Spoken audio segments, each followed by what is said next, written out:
Down at the bottom of Slumber Street lived Frankie, the boy who chose to sleep.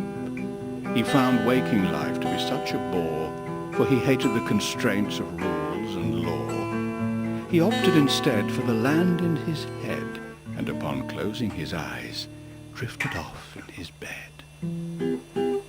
It was there he became whatever he liked, a red-toothed monster, claws jagged and spiked, or an indigo flower that danced on the breeze, for even the wind he controlled with great ease. His London was filled with miraculous things, with hills made of garlic and houses with wings. Frankie made friends with the creatures he tamed, with the giant he rode, and the insects he named. There were parts of the city he dared not explore, especially his home, made eyes soggy and sore. His favourite haunt, however, was in deepest Gore Street, where he prowled through the fog, hunting fresh meat.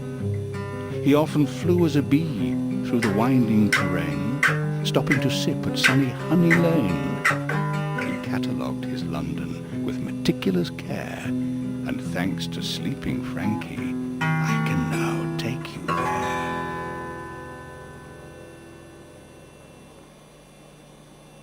Down at the bottom of Spindle Lane lived a spider named Solomon, who was insane. He wasn't malicious or unkind, rather anxious really, quite benign. And how he fretted about things to come, the birds, the wind, the setting sun, the flies, the rain, and children's hands, their meddling fingers he could not stand. He kept himself busy, nonetheless. It was the only way he could cope with stress.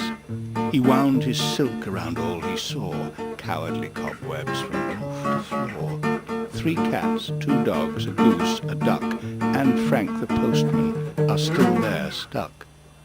A female spider was most impressed.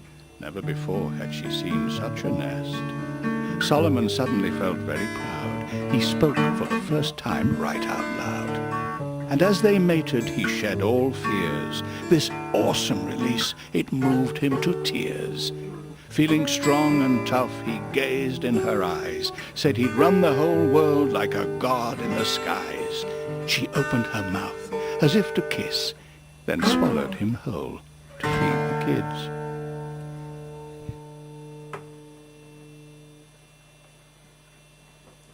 Mrs. Malone was gardening home alone when she came across a gigantic bone. The more she dug, the more she found, till she stood 10 feet below the ground.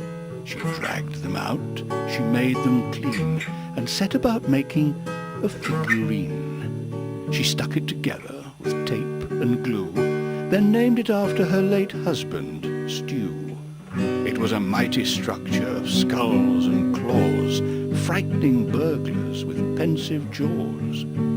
And of course, when Stew started to move about, Mrs. Malone decided she'd take him out. They went up to the market and down to the park. Stew was incredibly polite when dogs did bark. The newspapers laughed, the neighbors did fret, but Mrs. Malone grew to love her strange pet.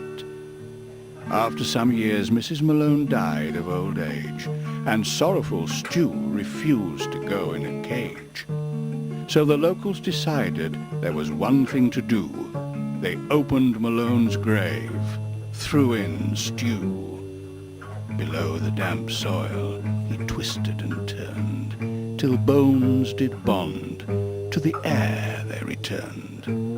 Now, somewhere in London, last seen in the east, Mrs. Malone still rides her love's beast.